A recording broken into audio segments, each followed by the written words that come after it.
ক্ষমতালোভী শেখ হাসিনা এবং এক দাজ্জালের পতন। ইউনূসকে সহ্য করতে পারছে না মোদি। এবং সর্বশেষ জানাবো বাংলাদেশের পক্ষ নিয়ে মোদিকে অভিশাপ দিচ্ছে ভারতীয়রাই। এতক্ষণ শুনছিলেন সংবাদ শিরোনাম, এবার বিস্তারিত। ক্ষমতালোভী শেখ হাসিনা ও এক দাজ্জালের পতন। ইউনূসকে সহ্য করতে পারছে না মোদি। ক্ষমতার নেশায় পেয়ে বসেছিল শেখ হাসিনাকে। ক্ষমতা, আরও ক্ষমতা, নিরঙ্কুশ ক্ষমতা। টানা 15.5 বছর শাসন করেও তিনি ক্লান্ত নন। যে করেই হোক ক্ষমতায় থাকতে হবে। তাই প্রতিবার নির্বাচন এলে নানা ফন্দি ফিকির। 11 নায়কদের সঙ্গেও সমঝোতা করে 2008 সনে নির্বাচনে জয়ী হন।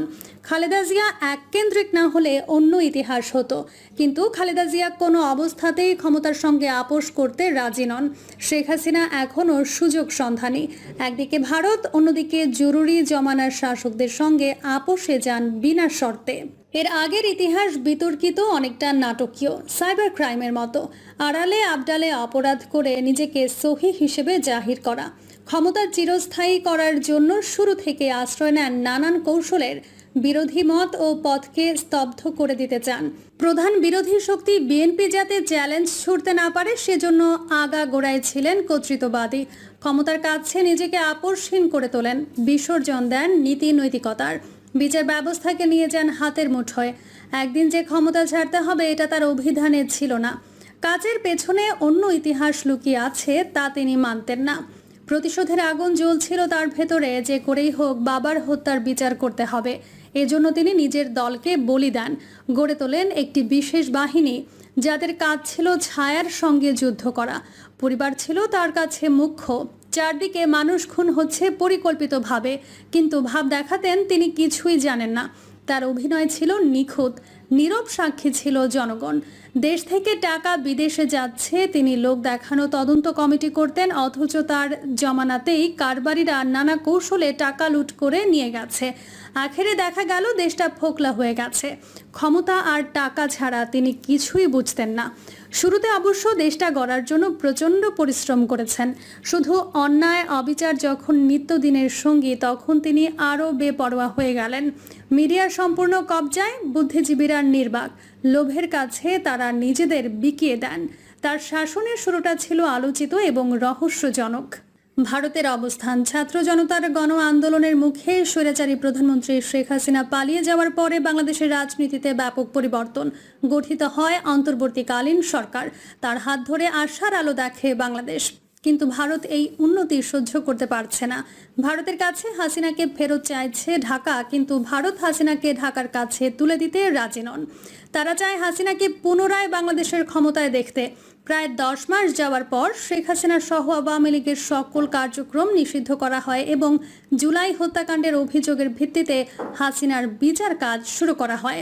বিচারে 5 অভিযোগ আমলে নিয়ে হাসিনাকে গ্রেফতারের নির্দেশ দেন আদালত। হাসিনাকে আবারও ফেরত চায় বাংলাদেশের অন্তর্বর্তীকালীন সরকার ডক্টর ইউনূস, কিন্তু এবারও হাসিনাকে ফিরিয়ে দিতে রাজি নন নয়াদিল্লি।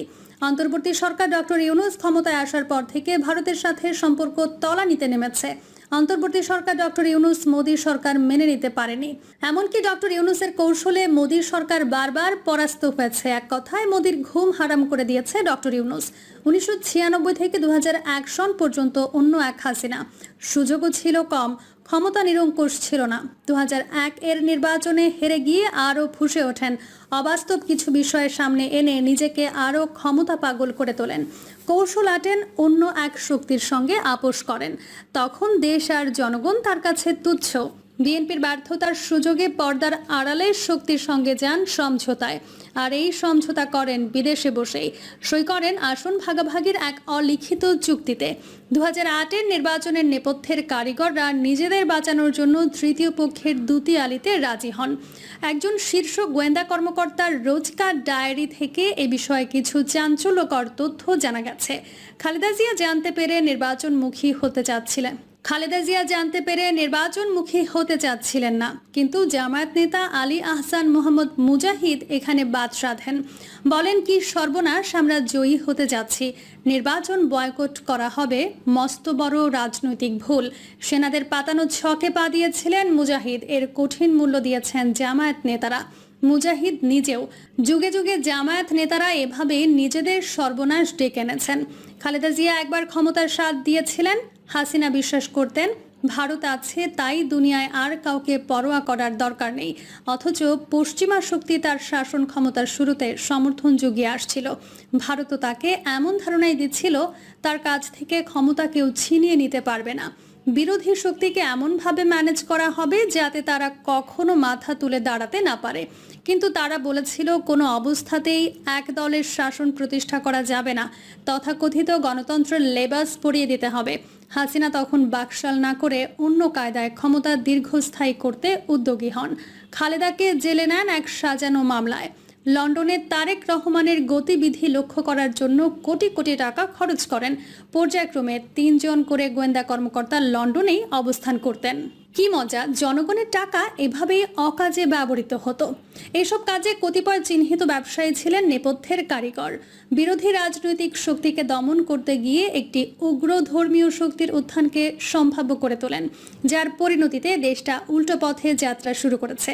পশ্চিমা শক্তি এখন বলছে, এখন দেখছি আফগানি হাওয়া। রাস্তাঘাট, ব্যবসা প্রতিষ্ঠান কিংবা বিশ্ববিদ্যালয়, কলেজগুলোর দিকে নজর দিলে আলামত দেখতে পাবেন।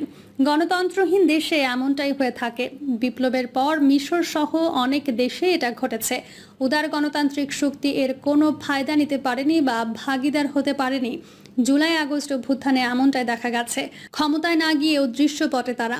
পরিণতিতে হাসিনা নেই, বঙ্গবন্ধুও নেই, একই সঙ্গে গেছে দলও। বাতি জ্বালানোর মতো কেউ নেই 32 নম্বরেও। তাহলে বাংলাদেশের সামনে কি অপেক্ষা করছে? ভালো কিছু যে না তা কিন্তু দিবালোকের মতো স্পষ্ট। হাসিনা জেনে বুঝেই এই পরিস্থিতির দিকে দেশকে ঠেলে দিয়েছেন। পাশের বাড়ির আশকারা পেয়ে পশ্চিমা শক্তিকে সকাল বিকাল গালি দিতে ভুল করেননি। এতে কি হলো? ক্ষমতাও গেল, অঢেল টাকা নিয়ে বিদেশে বসেও শান্তি নেই, কারণ দেশটা হাতছাড়া হয়ে গেছে। সীমানা বদলের চিন্তায়ও কেউ কেউ বিভোর। এটা যে এক আত্মঘাতী ভাবনা কে কাকে বলবে? ভাগ্যক্রমে আমরা যে এক জনপ্রিয় দুর্বল সরকার পেয়েছি। জুলাই আগস্ট অভ্যুত্থানের শেষ দিকে 14 দলের এক বৈঠকে নেতারা হাসিনাকে বলেছিলেন, শক্ত হাতে দমন করুন, কোনো ছাড় দেবেন না। এই যখন অবস্থা, তখন একজন নেতা বলেন ক্যান্টনমেন্টের দিকে নজর রাখুন।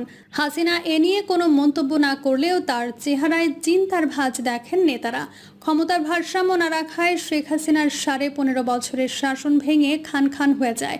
প্রতিশোধের আগুন যে সর্বনাশ ডেকে আনে, হাসিনা এখন তার টের পাচ্ছেন।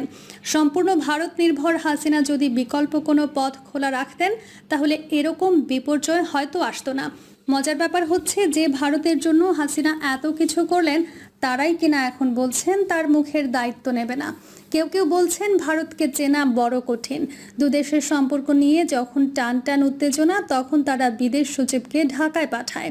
গোপনে বিদেশ সচিব বাংলাদেশের সেনাপ্রধানের সঙ্গে ঘণ্টাব্যাপী সৌজন্য সাক্ষাৎ করেন। সরকার কি জানতো? কি কথা হলো তাদের মধ্যে? একজন অভিজ্ঞ কূটনীতিক নাম প্রকাশ না করার শর্তে বলেছেন, যার সত্য তারই স্বীকৃতি দিয়ে গেল ভারত। এই মুহূর্তে বাংলাদেশের ক্ষমতার ভাগাভাগি চলছে। একদিকে ডক্টর মোহাম্মদ ইউনূস, অন্যদিকে জেনারেল ওয়াকারুজ্জামান। ক্ষমতার দুই কেন্দ্রের সঙ্গে কথা বলে বিক্রম মিস্ত্রি ভারসাম্যের